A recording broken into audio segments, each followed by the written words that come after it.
अस्सलामुअलैकुम वरहमतुल्लाहि वबरकातुहू। मेरे प्यार नाजरीन, स्क्रीन पर जो लड़की आपको नज़र आ रही है बुर्का पहने, ये एक मुस्लिम लड़की है और इसको 1.5 लाख रुपए में बेचा गया। अब सवाल ये है कि ये लड़की है कौन, कहाँ की रहने वाली है, इसे 1.5 लाख रुपए में क्यों बेच दिया गया और बेचने के बाद इस लड़की के साथ क्या क्या हुआ, आइए खुद हम इस लड़की की जुबानी सुन लेते हैं। एक छोटी बहन है जो घर में कुछ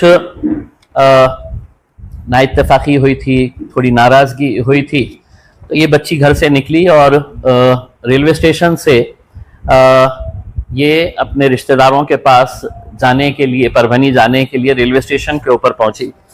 बात किए कि कहाँ जा रहे हैं, क्या कर रहे हैं करके, और बात करने के बाद इसको पानी पिलाने के बहाने उन्होंने कुछ पानी पिलाया और इसके बाद ये लड़की जो है ये गुनूदगी में आ गई, एक तरीके के नशे की हालत के अंदर आ गई। और जब इसकी आंख खुली तो ये बंबई में थी। बंबई में कुछ दिन ये दोनों मियाँ बीवी ने इसको रखे। ये जैसे ही घर जाने की बात करती, इसको फिर पानी पिलाया जाता और वो पानी पिलाने के बाद है तो फिर ये गुनूदगी की हालत के अंदर आ जाती। तो लगातार इसको जब जब भी ये घर जाने की बात करती तो इसको कुछ पिलाया जाता और इसके बाद ये लड़की को फिर मुंबई से इंदौर लेकर गए। मुंबई से एक और महिला इनके साथ जुड़ी, यानी कि 2 महिला 1 पुरुष हो गए। फिर इंदौर से इसको उज्जैन लाया गया मध्य प्रदेश में, और उज्जैन के बाद इसको मोरका लाया गया। मोरका जो मध्य प्रदेश के अंदर ही है, गांव का नाम है मोरका। और वहां पर इस लड़की को 1.5 लाख रुपए में बेच दिया गया। बेचने वाला जो था उसकी तस्वीरें भी हमारे पास आ चुकी है, जो मैं आपको ऑनलाइन में भेजूंगा, क्योंकि बहुत ज्यादा क्लैरिटी नहीं है तो उसका प्रिंट निकालना हमारे लिए दिक्कत हो रहा था। जिसने खरीदा वो लोगों ने इसको रखे और एक तरीके से जो बंधक बनाकर रखते हैं वैसा बंधक बनाकर रखा गया।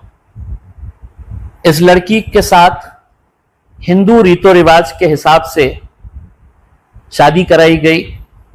इसके हाथ में लाल तागे बांधे गए। दोनों भी, अगर आप इस बच्ची की पहली तस्वीर अगर आप देखेंगे, और जब ये बाहर बाद में छूटकर जब आई, कब आई ये बच्ची और कैसे आई, हमारे नंदुरबार के जिला अध्यक्ष है, उन्हें यह जानकारी मिली कि एक औरंगाबाद की एक बच्ची यहां पर मोरका में आई हुई है और उसको बेचा गया है करके। उन्होंने फौरन मुझे कांटेक्ट किया। मैंने कांटेक्ट करने के बाद बच्ची कौन है, कहाँ की है, कहाँ रहती है करके, तो हमने कांटेक्ट करने के बाद हमको उस बच्ची का घर का एड्रेस मिला।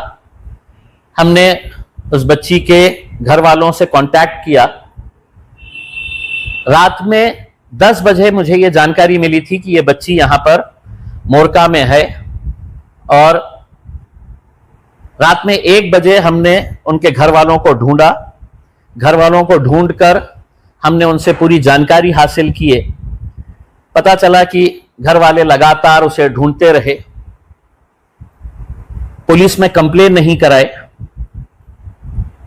इस डर से बहुत ही गरीब ये है, बाप बहुत बूढ़ा है, माँ बहुत बूढ़ी है, कि हमारे ऊपर कुछ आ जाएगा। तो दुनिया भर के रिश्तेदारों के पास ढूंढते रहे, नहीं मिला। फिर रात में 1 बजे जब हमने उनको बुलाए, 1 बजे बुलाने के बाद उनसे पूरा डिटेल्स हमने हासिल किए। तो हासिल करने के बाद पता चला कि उस दिन बच्ची गुस्से में थी, कुछ मामला हुआ था घर के अंदर। वो बच्ची बोली कि मैं चले जा रही हूँ, उनका रिश्तेदार कोई परभनी के अंदर रहते हैं, रेलवे स्टेशन के ऊपर गई और वहां पर ये मामला हुआ।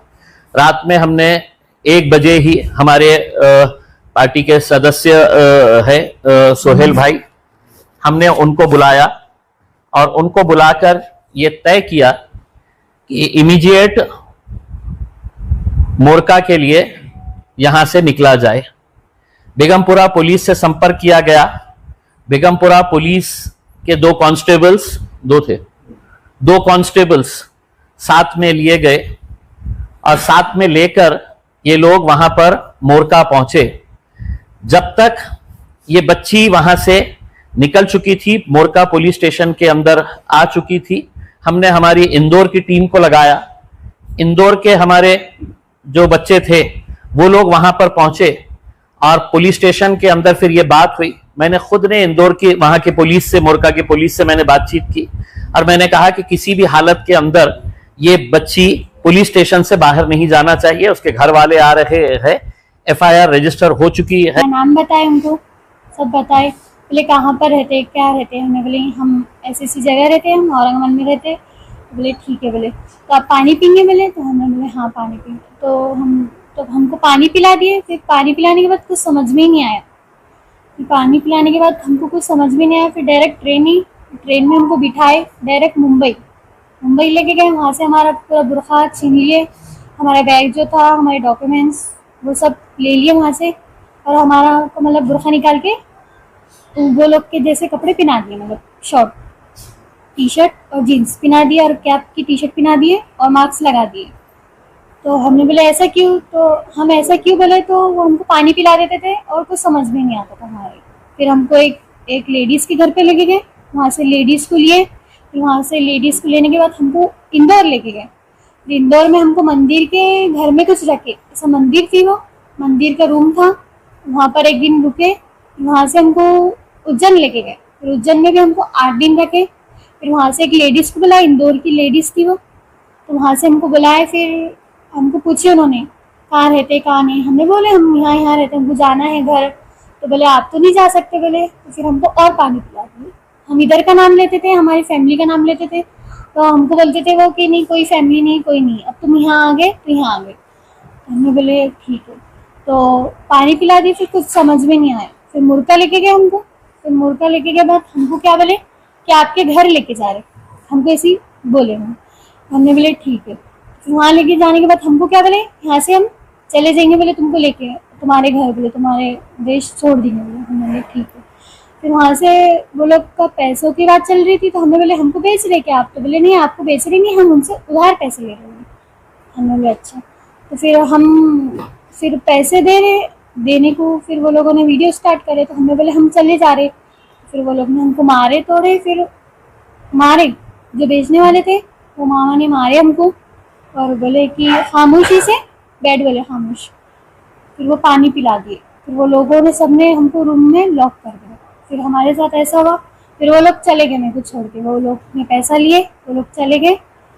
फिर मेरे साथ मतलब ज़बरदस्ती शादी कराए। फिर शादी कराने के बाद तो मतलब बहुत बुरा सलूक करते थे, रूम में लॉक कर देते थे और नशा कराते थे और बाहर से दरवाज़ा लॉक करके चले जाते थे। और फिर बाहर कौन आते थे कौन जाते थे कुछ पता भी नहीं चलता था। फिर बहुत मारते थे, तोड़ते थे। और उनका जो बड़ा बेटा जो था तो उन्होंने हमको सलिए से मारे थे, सलिए से पीठ पे, सर पे मारे थे और बहुत बुरा मारते थे। और दिन भर खाने को कुछ नहीं देते थे, पीने को भी नहीं दो। और पानी का बोले थे तो बोलते थे कि बॉडी पे से लाओ पानी। तो मेरे प्यारे नाजरीन, मैं अपने बहन भाइयों से गुजारिश करता हूं और लड़कियों के माँ बाप से कि अपनी बहन बेटियों की हिफाजत करें। और ऐसी बहन बेटियों से भी मेरी गुजारिश है कि आप थोड़ी थोड़ी बात पर घर से भाग जाती हैं रिश्तेदार के यहाँ, इसके यहाँ, बॉयफ्रेंड के साथ, और उसका नतीजा क्या हो रहा है आपके सामने है। तो खुदा के वास्ते कभी भी ऐसा कदम ना उठाएं। माँ बाप से नाराज़ होकर घर से ना भागें। अगर कुछ बात हो भी जाती है घर में रहें, 1-2 दिन बाद मामला ठीक हो जाता है। लेकिन आजकल हमारी लड़कियां समझती नहीं हैं और वो जज्बात में आकर के भाग जाती हैं घर से, और फिर उनके साथ कैसा बर्ताव होता है, क्या होता है, इस वीडियो में आपने देख लिया। तो सबक हासिल करने की ज़रूरत है इस वीडियो से, इसीलिए मैंने ये वीडियो बनाई है। और इम्तियाज़ जलील साहब का मैं बेहद शुक्रगुज़ार हूँ कि आज उनकी वजह से एक लड़की अपने घर वापस पहुँच पाई, जिसकी है ना नन मुस्लिम रीति रिवाज के मुताबिक शादी हो चुकी थी, उसको बंधक बनाया गया, किडनैप किया गया, पता नहीं क्या क्या किया होगा, अल्लाह बेहतर जानता है उसके साथ। लेकिन हमारे मुसलमान लोग क्या करते हैं, वो इंसान जो हर मौके पर उनके साथ कदम से कदम मिलाकर चलता है, हर दुख दर्द में उनके काम आता है, उन्हें सपोर्ट करता है, वो मुसलमान उसके साथ नाइंसाफ़ी करते हैं और इलेक्शन में उसको हरा देते हैं। इम्तियाज़ जलील साहब की बात कर रहा हूँ, औरंगाबाद के। वीडियो बनाने का मकसद अवेयरनेस करना है, ज़्यादा से ज़्यादा शेयर करें ताकि फिर कोई बहन अपने घर से ना भागे और उसके साथ ऐसा ना हो। अस्सलामु अलैकुम व रहमतुल्लाहि।